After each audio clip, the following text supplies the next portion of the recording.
So I guess it was bound to happen. Commit to 30 days of YouTube, and there's going to be a day where you just don't want to press record. I'm super sick, and I've actually had a big cry this morning. A friend shared something that really reflected something to me, and while at first I thought that I was helping her, I actually realised that I needed to hear what she was saying for me. So yeah, I guess all of that really didn't make me want to press record, and then, these videos aren't getting really any views, which brings up that question of why am I speaking if nobody is listening?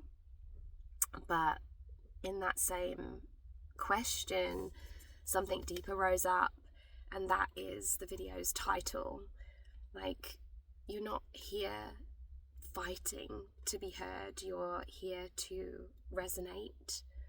And the reason why I'm sharing these videos is for the soul-led creator who is questioning their current path, questioning their voice right now and their impact, questioning everything. This is my creative rebirth. I'm bringing you on the journey of my creative rebirth and the stuff that's coming up for me, because I know it will come up for you as well. The other significant thing is that we are currently in the waning moon, and I had this beautiful moment with the moon a couple of lunar cycles ago where the moon shared with me that everything was shifting in the collective, and that this was a defining moment, that the new moon would never be the first day of a moon cycle ever again, that from that day forward, the waning moon would be where we begin, because we're moving into this new earth way of spiral manifestation. I say new earth way, it's actually always been the way, going all the way back to ancient Egypt, starting in the void.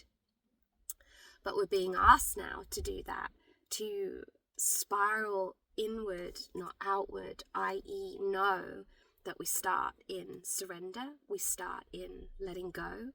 We don't start with the old way of setting intention and pushing from there. We let go of that performance and we come back to presence. And that is what I want to talk about on this video, how that presence is resonance, and it is the resonance that will get you the outcomes that you want. No effort, no force, no hustle. So as I question whether these videos even matter, I remembered my own truth, and that is how when I was coaching, I found my most beautiful, aligned, ready clients when I spoke from truth like this.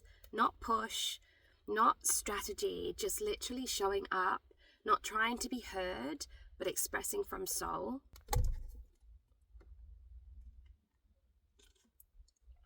I actually had this beautiful comment on one of my reels yesterday from a client that said, "I love you so much." I'm just going to read it. "I love you so much. It's like you're always speaking straight to my soul. I have been a fucking mess this month, and tears and emotional pain this evening, and I know my soul's yearning for me to step out of the loop I seem to put myself in." It just shows you that as you crack your heart open, others crack their hearts open too. And I think I talked about this in yesterday's video about how our hearts are all walled up, right? We're not willing to get vulnerable. We're not willing to press record unless we feel perfect, we look perfect, we sound perfect.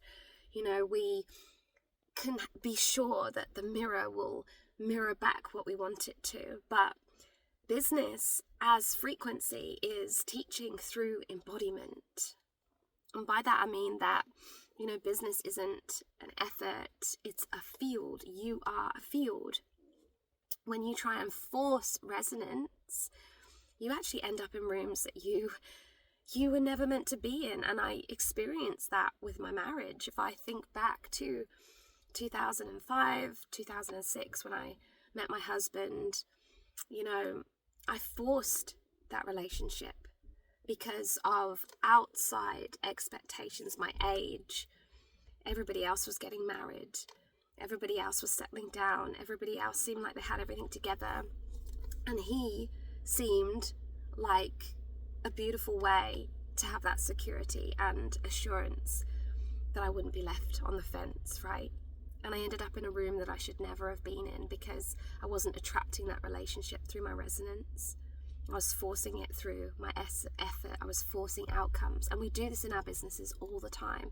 We force outcomes because we're afraid that if those outcomes don't happen, we won't be safe. But the shift happens when you stop chasing and you start anchoring. And what you're anchoring is the frequency of unconditional love. So that frequency doesn't change wherever you are, whatever that mirror is showing you. If the likes don't reflect back the intention of sharing in the first place, you don't shift in how you feel, you don't feel affected. And ultimately, if you're fighting to be heard like that, you're not in resonance with yourself. You're not coming from soul. You're not in a place of true, authentic, unconditional expression. And the journey from here has to be to learn how to stay rooted in that unconditional love, because you could never really follow your true soul's path, right? If you are not in unconditional love, you'll find all the reasons not to follow your desires, your true desires.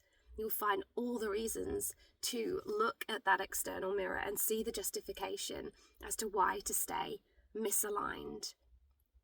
Because you're always looking for external validation to confirm something within, right? You don't need anything outside of you to confirm what is within. You know love, you know what love feels like. And your job from here is to express through that love without condition. So if you're fighting to be heard, and that might be that you're trying to get your message across to you're trying to find clients, you're trying to find, the right strategy to launch or scale even what it is that you do. And I just want you to remember that you're not here to beg to be received. You're here to remember that you already belong because you're a vibration. And those who are meant to meet you will feel you without you needing to explain anything. Something I've learned across the last few years is that everything happens in the unseen. We're so used to latching onto the seen for that external validation that something is shifting, something is moving, I am safe, I am secure, I am on time, I am good enough. But the movement is always in the unseen. And if we can't trust the unseen, then that's when our vibration shifts, right? It shifts into fear and scarcity. It comes down to a lower frequency. I love the analogy that, our realities, because everything is dimensional, everything's happening now. The reality you want is actually a squiggly line at the top of a page, and you are vibrating at the squiggly line at the bottom of the page. And you actually don't need to shift anything in your external reality at all. You just need to shift your vibration to the same vibration that is squiggling at the line at the top of the page, right? But nobody trusts to really work there, or maybe even knows how to really work there. And that's the work that I'm doing now, is to really show you how to shift in frequency, to hold soul frequency, and to attract everything from there. So my invitation is that if there is a reason internally, in your energy, in your vibration, that you are not up there at the squiggly line at the top of the page, use this waning moon, use the beginning of a new lunar cycle to let go of the fucking rooms that you're trying to force yourself into, to say what it is that you feel without strategy, without it needing to lead to an outcome, to do the thing that feels like love, even though it doesn't make sense, to choose from here, to always choose from here. I hope this one was helpful. I will, go sort my face and my cold out and wish you the most beautiful day.